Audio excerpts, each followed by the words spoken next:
Hello guys, welcome back to my channel. இன்றைக்கி நம்ம சேனலில் என்ன பார்க்க போகிறோன்னா சிக்கன் சுக்கா மசாலா தான் பார்க்க போகிறோம். இது வந்து கொஞ்சம் டிஃப்ரெண்ட்டான மெத்தடில் இருக்கும். இது அவ்வளோவா யாரும் ட்ரை பண்ணியிருக்கவும் மாட்டீங்க. வாங்க எப்படி செய்யலான்னு பார்ப்போம். இதுக்கு தேவையான இன்க்ரீடியன்ட்ஸ்லாம் இது தான். நம்ம என்னென்னு பார்ப்போம். ஃபர்ஸ்ட் வந்து நம்ம வந்து கொத்தமல்லி, ஒரு வெங்காயம், ஒரு தக்காளி, ஒரு பச்சை மிளகாய், 2 ஸ்பூன் தயிர் வந்து மிக்சியில் வந்து அடித்து எடுத்துக்கலாம். அடித்து எடுத்துகிட்டு அதை வந்து நம்ம க்ளீன் பண்ணி வச்சுருந்த மஞ்சத்தூள் போட்டு க்ளீன் பண்ணி வச்சுருக்கேன். அந்த சிக்கன் கூட ஆட் பண்ணிக்கலாம். அப்புறம் அது கூட ஒரு டேபிள் ஸ்பூன் மிளகாய்த்தூள், ஆஷிர்வாதில் வந்து கரம் மசாலான்னு வருது, அது வந்து ஒரு ஸ்பூன். அதுக்கப்புறம் கரம் மசாலா நம்ம நார்மலாக யூஸ் பண்ணுறது அது ஒரு ஸ்பூன், பெப்பர் ஒரு ஸ்பூன், அப்புறம் ஜீரா 1/2 ஸ்பூன் போட்டுக்கோங்க.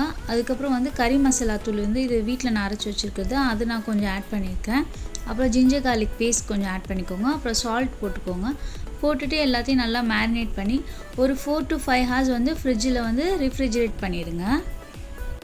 நல்லா மேரினேட் ஆன சிக்கன் வந்து டேஸ்ட்டு செம்மையாக இருக்கும். உடனே பண்ணால் வந்து கொஞ்சம் டேஸ்ட் வந்து அவ்வளோவா தெரியாது நம்மளுக்கு. ஸோ நல்லா ஒரு 4 to 5 hours வந்து மேரினேட் பண்ணுங்கள். இப்போ வந்து ஒரு கடாயில் எண்ணெய் ஊற்றிக்கோங்க. அதில் வந்து மேரினேட் பண்ண சிக்கனை வந்து போட்டுக்கோங்க. ஒரு 15 to 16 minutes வந்து நல்லா சுருள வதக்குங்க. இந்த டிஷ் வந்து நீங்கள் ரசம் சாதம் இல்லை சாம்பார் சாதம் கூட வச்சு சாப்பிடும்போது ரொம்பவே டேஸ்ட்டு செம்மையாக இருக்கும். கண்டிப்பாக நீங்கள் ட்ரை பண்ணி பாருங்கள். வீட்டில் எல்லாருமே விரும்பி சாப்பிடுவாங்க.